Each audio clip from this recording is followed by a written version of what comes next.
Tem certas noites no futebol que, olha, simplesmente desafiam a lógica. Pensa na cena. Seu time acabou de se classificar para a semifinal. O esperado é festa, alívio, certo? Com certeza, né? Mínimo, né? Agora, imagina que, em vez disso, o estádio inteiro está vaiando. Mas não é uma vaia qualquer, é vaia, xingamento pro técnico, pros jogadores, um clima de funeral. E foi exatamente isso que aconteceu. São Januário, 15 de fevereiro de 2026, Vasco da Gama classificado e o mundo caindo. A gente separou aqui um material bem completo, várias reportagens sobre esse jogo contra o Volta Redonda e principalmente sobre a coletiva de imprensa do Fernando Diniz depois. Foi assim, explosiva. A nossa missão aqui é tentar entender essa doideira toda. Como que uma classificação pode ter um gosto tão amargo? Um gosto de derrota? É isso. Vamos mergulhar nessa história. Porque não é só sobre o resultado, né? É sobre o que acontece em campo, a pressão da torcida e, claro, os bastidores. Exato. É um raio-x perfeito de um clube gigante vivendo uma crise, assim, muito profunda. Antes de mais nada, vascaíno, deixa o like para fortalecer o gigante. Se inscreve no canal O Gigante Cruz Maltino para não perder nada do Vasco. E comenta aí de qual cidade você está assistindo, porque o Vasco não tem fronteiras. Aqui é Vasco. Aqui é o Gigante Cruz Maltino. Ok, vamos começar pelo jogo então? Vasco e Volta Redonda, em São Januário, jogo de volta das quartas do Carioca. Na teoria, moleza pro Vasco. Ah, na teoria, time de Série A jogando em casa contra um de Série C. Era pra, sei lá, resolver no primeiro tempo. Mas não foi nada disso. Longe disso. Foi um filme de terror. O Volta Redonda fez 1-0 e, sinceramente, poderia ter feito mais. E o pior nem era o placar. Era a apatia do time do Vasco. O próprio Diniz falou isso, né? As palavras dele na coletiva foram muito, muito duras. Ele disse que o primeiro tempo foi terrível. Terrível e sem margem de análise positiva. E ele deu o diagnóstico. Diz que o time entrou achando que ia ganhar de qualquer jeito. Nossa, isso é uma admissão... É muito forte. É o técnico falando que o time foi arrogante. Exatamente. E para a torcida do Vasco, que é uma torcida que valoriza a luta e entrega, ver um time passivo mal animicamente, como o Diniz disse, é a pior coisa que existe. É pior do que perder lutando. Muito pior. A vaia que veio no intervalo não era só pelo resultado, era pela postura. Era um retado do tipo, essa camisa aí exige sangue e vocês estão andando. E aí vem o intervalo, Diniz acuado, precisava chacoalhar o time. E ele fez uma mudança drástica. Drástica é pouco. Ele tirou o Felipe Coutinho. O principal nome do time. A estrela, o cara que voltou da Europa para ser o líder técnico. Uma decisão gigantesca e o jeito que ele justificou na coletiva foi assim, cirúrgico. Ele não passou a mão na cabeça, só falou, o Coutinho não estava bem no jogo, não estava legal e a gente resolveu tirar. Ponto. Um recado claro. Ninguém é intocável ali. Exato. E que o problema era tão grave que ele precisou sacrificar o melhor jogador dele para ver se o resto acordava.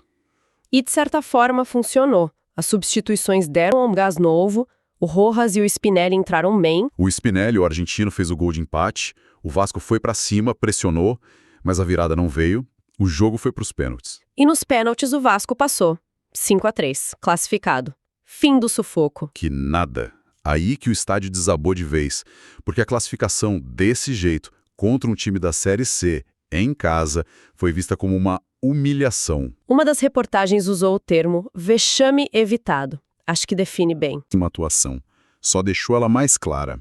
E nesse clima, o Diniz vai para a sala de imprensa e, em vez de, sei lá, tentar acalmar as coisas, ele basicamente desafia todo mundo. Ah, foi o grande momento da noite.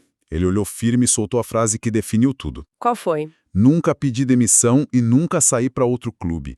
Nunca deixei um time. Se acontecer alguma coisa, vou ser mandado embora. Dificilmente vou pedir demissão. Uau! Isso é muito forte. É um eu não pulo do barco, se quiserem, me joguem. Qual é a estratégia por trás disso? É uma mistura de convicção e também de uma jogada política. Ele acredita muito no método dele, de verdade. Acha que as dificuldades fazem parte do processo. E ao mesmo tempo, E ao mesmo tempo ele joga a batata quente no colo da diretoria. Ele está dizendo, eu fico. A decisão de gerar uma nova crise, pagar minha multa e começar do zero é de vocês. Arquem com isso. é um escudo. E para reforçar essa convicção toda, ele puxou um trunfo da carreira dele. Ele trouxe o Fluminense para dentro da entrevista do Vasco. Sim, essa foi a parte mais fascinante. Ele lembrou de 2023, no Fluminense, quando ficou 10 jogos sem ganhar. A pressão da torcida era igualzinha a essa de agora. E o que aconteceu depois? O time engrenou e ganhou a Libertadores e a Recopa. A mensagem dele foi essa: calma, eu já passei por isso aqui do lado e sei como termina bem. Mas essa comparação é justa? O contexto do Vasco é o mesmo daquele Fluminense? O elenco, a grana, não é um argumento perigoso? É muito perigoso. E aí que a lógica do treinador e a do torcedor se separam. Para ele, é um padrão. Crise, trabalho, glória. Ele acha que dá para repetir. Mas pro vascaíno, Para o vascaíno isso soa quase como provocação. O elenco não é o mesmo, a situação financeira é desesperadora, ele está pedindo um cheque em branco de confiança com base num sucesso que ele teve no rival. A torcida não parece disposta a assinar. e ele ainda usou números para se defender, né? Falou das 31 finalizações do Vasco contra 6 do Volta Redonda, para mostrar que o time produz. É, Mas esse argumento convence porque, vamos combinar, finalizar 31 vezes e só fazer um gol, sofrido. não parece muito eficiente. Pode até ser visto como desespero, né? Exatamente. Mostra um time que precisa de um volume absurdo de chances para fazer um mínimo. E no fim das contas, como o próprio Diniz admitiu, o placar é soberano. E 1-1 em casa com Volta Redonda fala mais alto que qualquer estatística. Certo. Então o time joga mal, a torcida tá na bronca, o técnico bate o pé que não sai. A pergunta é, por que ele não caiu? Em qualquer outro clube grande, ele não duraria até o dia seguinte. E essa é a chave de tudo. A permanência do Diniz não se explica só pelo futebol. A explicação está nos bastidores. E tem nome: Pedrinho, o presidente do clube. O ídolo que virou presidente? As reportagens mostram que a rejeição ao Diniz dentro do Vasco, entre conselheiros, é enorme. O Pedrinho é o grande fiador dele. É o escudo. Sempre que perguntado, o Pedrinho vai lá e blinda o Diniz. Diz que é um dos melhores do Brasil, que o trabalho vai dar resultado. É uma aposta pessoal do presidente. Mas o que sustenta essa aposta, mesmo com essa panela de pressão prestes a explodir? A realidade financeira. O Vasco tem uma dívida de 1,2 bilhão. É um número. Absurdo. A missão do Pedrinho é achar uma SAF, alguém que compre o clube, pague as dívidas e invista. Enquanto isso não acontece, o cofre está vazio. E o Diniz entra aí. Ele é o técnico possível para essa realidade. É o que as matérias chamam de pacto silencioso. O Diniz topa trabalhar com recursos limitados com os jovens da base. Em troca, o Pedrinho dá a ele o que é raro no Brasil: tempo e proteção na crise. Um precisa do outro para sobreviver. Faz todo sentido. É um casamento de conveniência. O Diniz até deu uma alfinetada sobre isso na coletiva. Falou da venda do Ryan por quase 40 milhões de euros. E disse que o dinheiro não foi usado para repor a perda à altura. Foi um recado direto. Tipo, me cobram, mas olhem as condições que eu tenho. A gente vende a joia e não consegue reinvestir. Isso coloca numa posição muito ambígua. Ele parece fraco, na beira do abismo, mas ao mesmo tempo ele está seguro no cargo por causa desse pacto. É uma corda bamba com rede de segurança. A rede se chama Pedrinho. A questão é até quando essa rede aguenta o peso dos resultados e da fúria da arquibancada. Então, para a gente amarrar, temos um time que se classifica, mas joga pessimamente, uma torcida apaixonada que chegou ao limite e um técnico que não sai, bancado por um presidente que precisa dele para atravessar uma crise financeira histórica. É um nó muito difícil de desatar. E isso nos leva a uma reflexão final.